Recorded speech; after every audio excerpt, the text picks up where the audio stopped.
صلی اللہ علیہ وآلہ وسلم لوگ تم سے پہاڑوں کے بارے میں دریافت کرتے ہیں، کہہ دو کہ میرا رب ان کو راکھ بنا کر بکھیر دے گا، پھر زمین کو ہموار میدان کر چھوڑے گا جس میں تم کوئی نشیب و فراز نہ دیکھو گے۔ اس روز لوگ پکارنے والے کے پیچھے چلیں گے اور اس کی پیروی سے انحراف نہ کر سکیں گے، اور رحمان کے سامنے آوازیں پست ہو جائیں گی تو تم ایک ہلکی آواز کے سوا کوئی آواز نہ سنو گے۔ اس روز کسی کی سفارش کچھ فائدہ نہ دے گی مگر اس شخص کی جسے رحمان اجازت دے اور اس کی بات کو پسند فرمائے۔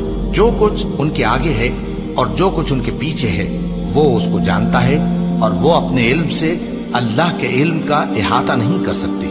اور اس زندہ و قائم کے روبرو منہ لٹک جائیں گے، اور جس نے ظلم کا بوجھ اٹھایا وہ نامراد رہا، اور جو نیک کام کرے گا اور مومن بھی ہوگا تو اس کو نہ ظلم کا خوف ہوگا اور نہ نقصان کا۔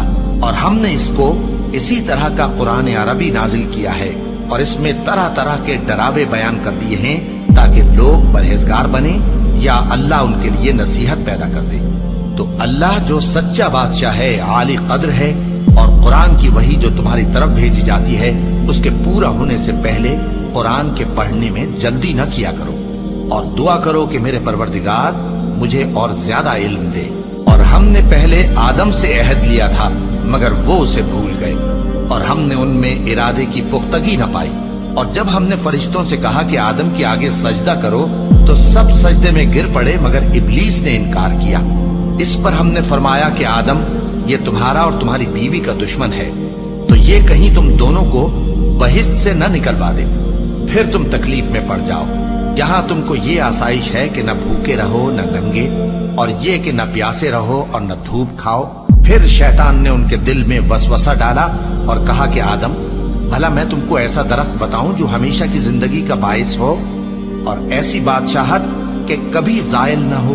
سو دونوں نے اس درخت کا پھل کھا لیا تو ان پر ان کی شرمگاہیں ظاہر ہو گئیں، اور وہ اپنے اوپر بہشت کے پتے چپکانے لگے۔ اور آدم نے اپنے پروردگار کے حکم کے خلاف کیا تو وہ اپنے مقصد سے بے راہ ہو گئے۔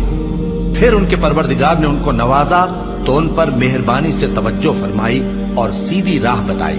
فرمایا کہ تم دونوں یہاں سے نیچے اتر جاؤ، تم میں بعض کے دشمن ہوں گے، پھر اگر میری طرف سے تمہارے پاس ہدایت آئے تو جو شخص میری ہدایت کی پیروی کرے گا وہ نہ گمراہ ہوگا اور نہ تکلیف میں پڑے گا، اور جو میری نصیحت سے منہ پھیرے گا اس کی زندگی تنگ ہو جائے گی، اور قیامت کو ہم اسے اندھا کر کے اٹھائیں گے۔ وہ کہے گا کہ میرے پروردگار، تو نے مجھے اندھا کر کے کیوں اٹھایا؟ میں تو دیکھتا بھالتا تھا۔ اللہ فرمائے گا کہ ایسا ہی چاہیے تھا، تیرے پاس ہماری آیتیں آئیں تو تو نے ان کو بھلا دیا، اسی طرح آج ہم تجھ کو بھلا دیں گے۔ اور جو شخص حد سے نکل جائے اور اپنے پروردگار کی آیتوں پر ایمان نہ لائے، ہم اس کو ایسا ہی بدلہ دیتے ہیں، اور آخرت کا عذاب بہت سخت اور ہمیشہ باقی رہنے والا ہے۔ تو کیا یہ بات ان لوگوں کے لیے موجب ہدایت نہ ہوئی کہ ہم ان سے پہلے بہت سے فرقوں کو ہلاک کر چکے ہیں جن کے رہنے کے مقامات میں یہ چلتے پھرتے ہیں؟ عقل والوں کے لیے اس میں بہت سی نشانیاں ہیں۔ اور اگر ایک بات تمہارے پروردگار کی طرف سے پہلے صادر اور جزائے اعمال کے لیے ایک میعاد مقرر نہ ہو چکی ہوتی تو نزول عذاب لازم ہو جاتا۔ بس جو کچھ یہ بکواس کرتے ہیں اس پر صبر کرو، اور سورج کے نکلنے سے پہلے اور اس کے غروب ہونے سے پہلے اپنے پروردگار کی تسبیح و تحمید کیا کرو، اور رات کی کچھ گھڑیوں میں بھی اس کی تسبیح کیا کرو، اور دن کے مختلف اوقات یعنی دوپہر کے وقت بھی، تاکہ تم خوش ہو جاؤ۔ اور کئی طرح کے لوگوں کو جو ہم نے دنیا کی زندگی میں آرائش کی چیزوں سے نوازا ہے تاکہ ان کی آزمائش کریں، ان پر نگاہ نہ کرنا، اور تمہارے پروردگار کی عطا فرمائی ہوئی روزی بہت بہتر اور باقی رہنے والی ہے۔ اور اپنے گھر والوں کو نماز کا حکم کرو اور اس پر قائم رہو۔ ہم تم سے روزی کے خواستگار نہیں بلکہ تمہیں ہم روزی دیتے ہیں، اور نیک انجام اہل تقوی کا ہے۔